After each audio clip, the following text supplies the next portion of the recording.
System 1 loaded.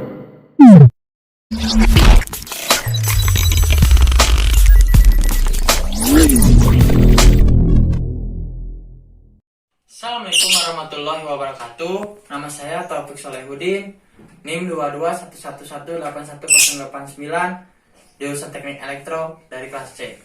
Di sini saya akan menjelaskan tentang wireless teknologi, yaitu apa itu wireless? Pertama, wireless itu bisa digunakan di mana saja, disebut portability dan mobilitasnya tinggi. Ya, wireless itu bisa digunakan kapan saja dan digunakan di mana saja.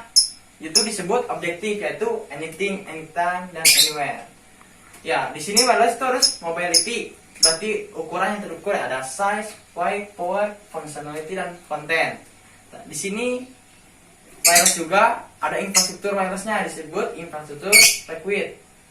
Dan ada juga biayanya, ada cost capital dan operasional. Nah, ini adalah pengguna wireless di dunia atau worldwide mobile subscriber, di mana penggunanya itu mencapai 1.800.000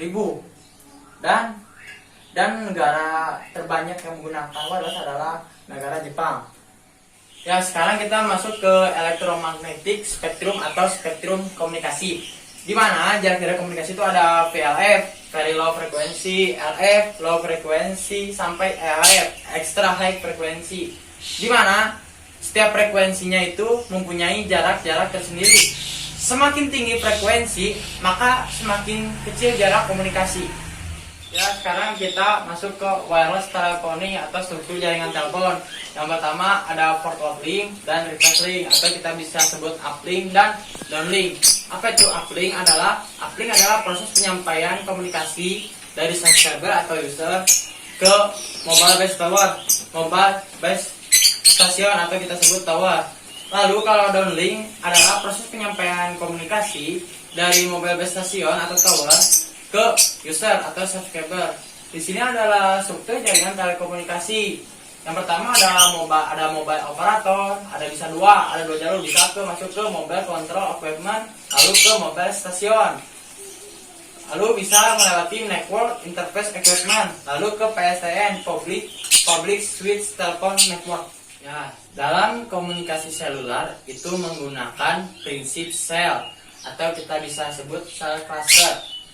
Seperti contoh gambar berikut. Di gambar berikut ini ada 7 sel, atau kita bisa anggap sebagai tower. Ada 7 tower, berarti di mana sel satunya itu sebagai pengirim dan sel 2 sampai ke sel ke-7-nya itu sebagai penerima. Di mana setiap sel itu mempunyai jarak dan radiasinya yang sama. Nah, jika setiap wilayah sel ini overload atau melebihi wilayah, itu hal yang tidak diinginkan. Nah, maka agar tidak terjadinya overload, itu dilakukan dipasang frekuensi yang berbeda-beda di setiap selnya agar bisa mengirimkan informasi sesuai transmisinya. Ya, agar tidak overload, maka dibuat frekuensi yang berbeda-beda pada selnya. Itu tekniknya itu kita sebut sebagai Space Division Multiple Access atau SDMA. Apa itu SDMA? SDMA itu berfungsi untuk mengalokasikan sel-selnya pada jarak tertentu, di mana setiap selnya mempunyai frekuensi yang sama. Seperti gambar berikut, ini ditunjukin dengan warna-warna. Misalnya ini warna kuning yang berjarak, ini mempunyai frekuensi yang sama, tapi pada jarak yang berbeda gitu.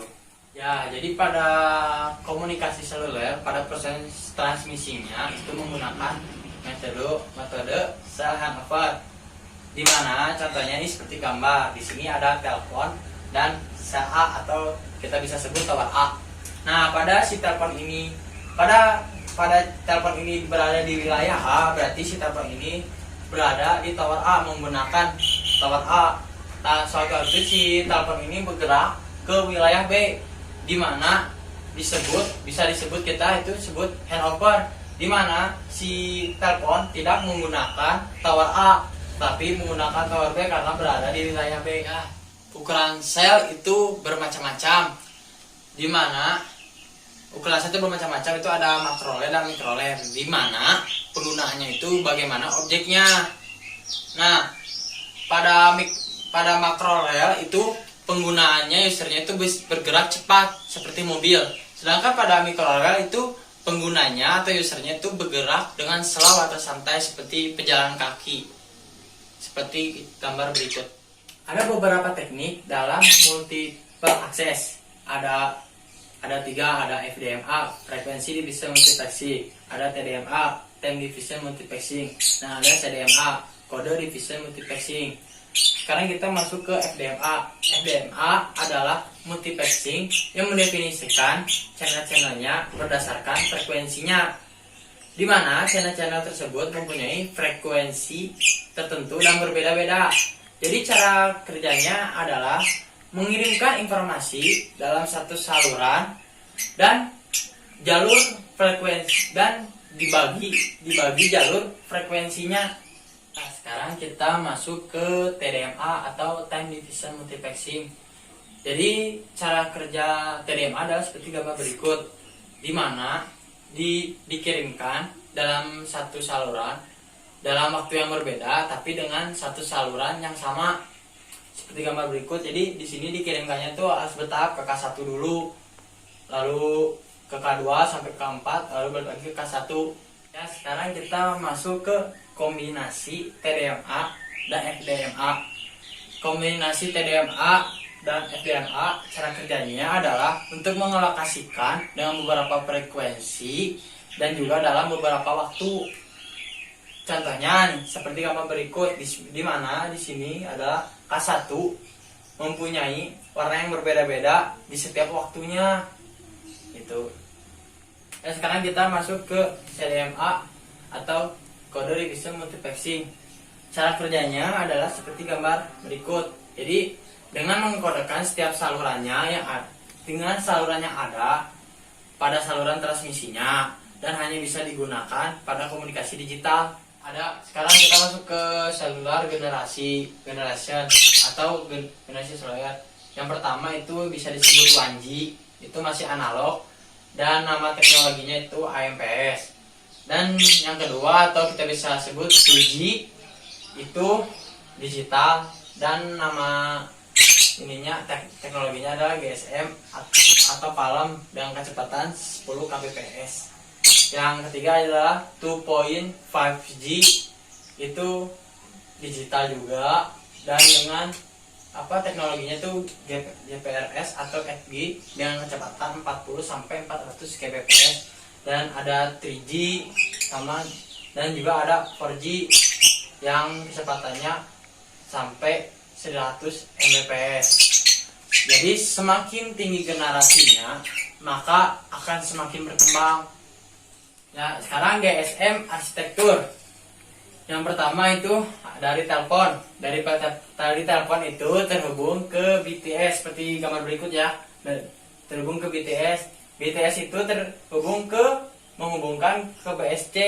Nah, di BSC itu terhubung beberapa BTS. Nah, dari BSC ini terhubung ke MSC. Dari MSC itu terhubung beberapa BSC. Nah, MSC ini berfungsi sebagai gateway dan untuk memilih jenis transmisinya yang akan dikirimkan ke GMSC dan yang lainnya. Gitu. Dalam SMS in-banking ada dua user seperti gambar berikut. Yang pertama adalah memakai komputer, yang satu lagi adalah memakai seluler. Sekarang kita masuk ke yang pakai komputer dulu. Dari komputer ini untuk ke SMS itu pertama adalah terhubung ke internet. Lalu kalau sudah terhubung ke internet, lalu terhubung ke web. Lalu dari web itu terhubung ke bank back-end system, lalu ke SMS monitoring application. Lalu kalau dari jaringan HP atau handphone itu terhubung ke cell tower atau kita sebut BTS. Lalu di BTS itu terhubung ke internet melalui wireless. Lalu terhubung ke SMS carrier, dari SMS carrier lalu terhubung ke SMS Monitoring Application. Sekarang kita masuk ke satelit sistem, yaitu ada Leo, Meo, sama Geo. Nah, dalam satelit sistem itu yang paling rendah itu adalah Leo dengan jarak dari permukaan bumi itu sekitar 400 mi. Lalu ke Meo, dan lalu ke Meo langsung Geo gitu. Ya, sekarang adalah geostationary orbit, adalah satelit yang berjarak sekitar 35.780 km yang mengitari bumi seperti gambar berikut. Ya, sekarang kita masuk ke GPS satelit constellation, di mana GPS satelit ini pertama kali dioperasikan oleh USAF dengan 28 satelit yang mengelilingi bumi dengan ketinggian 20.200 km, di mana GPS satelit ini menggunakan 6 orbit. 6 orbit ini mempunyai 5 satelit dan satelit tersebut diatur agar tidak saling bertabrakan. Ya, sekarang adalah GPS trilateration. Seperti gambar berikut ya, GPS trilateration itu digunakan untuk surveillance dari user yang bergerak. Seperti gambar berikut, ada kapal, mobil, dan perahu. Nah, kapal perahu ini kita menggunakan satelit Leo. Ya, sekarang kita masuk ke automatic vehicle location. Seperti gambar berikut ya, contohnya ini adalah kendaraan yang menggunakan GPS, di mana GPS tersebut mengirimkan informasinya ke communication network atau BTS ya, atau tower. Nah, dari communication network dikirimkan lalu ke base station software. Begitupun sebaliknya. Ya, wireless LAN adalah pengembangan tanpa kabel atau kita bisa sebut jaringan tanpa kabel, di mana jangkauan areanya itu tidak cukup luas untuk wireless LAN. Kita masuk ke wireless LAN configuration. Yang pertama adalah wireless peer to peer, itu pengiriman dari user ke user. Lalu ada client and access point, adalah pengiriman informasi melalui access point. Lalu ada multiple access point plus roaming, adalah pengiriman dari user ke access point lalu dikirimkan lagi ke user yang lainnya. Lalu ada bridging with directional antenna, adalah konfigurasi menggunakan antena direktoral. Bluetooth itu dipakai biasanya itu ada di komputer, printer, telepon, project box, notebook, modem, dan sebagainya gitu. Karakteristik Bluetooth yang pertama adalah bekerja di 2,4 GHz. Patch-nya itu 10 m sampai dengan 100 meter. Bluetooth itu menggunakan frekuensi hub. Lalu bandwidth-nya itu 1 sampai 2 Mbps. Sekarang kita masuk ke Bluetooth Piconnect, di mana koneksi dari Bluetooth Piconnect itu menggunakan channel yang sama, tetapi jaraknya itu mempunyai area wilayah yang kecil gitu. Ya, sekarang kita masuk ke Bluetooth Scatternet. Jadi Bluetooth Scatternet itu di mana Bluetooth-nya itu bisa saling interkoneksi. Dan Bluetooth Scatternet itu terdiri dari beberapa Bluetooth Piconnect. Ya, sekarang kita masuk ke time modulasi ultra wideband atau UWB. Nah, WB ini ya teknik wireless dengan frekuensi yang sangat besar, di mana sangat bermanfaat untuk kota-kota besar karena usernya banyak gitu. WB ini menggunakan gelombang mikro. Sekarang wireless application support atau bisa disebut WAP. WAP ini menggunakan wireless markup language, di mana membagi konten berupa kartu, contohnya itu kartu SIM. Sekarang kita terakhir masuk ke WAP application. Ada dua, itu non-mobile internet user dan mobile terminal. Jika menggunakan komputer atau non-mobile internet user itu masuk ke internet, lalu ke web content server, lalu datanya dikirim berupa database server.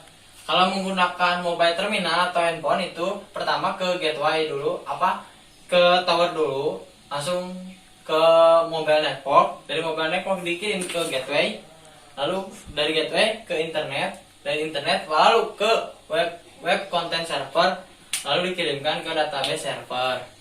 Sekian dari saya, mohon maaf bila ada kesalahan. Wassalamualaikum warahmatullahi wabarakatuh.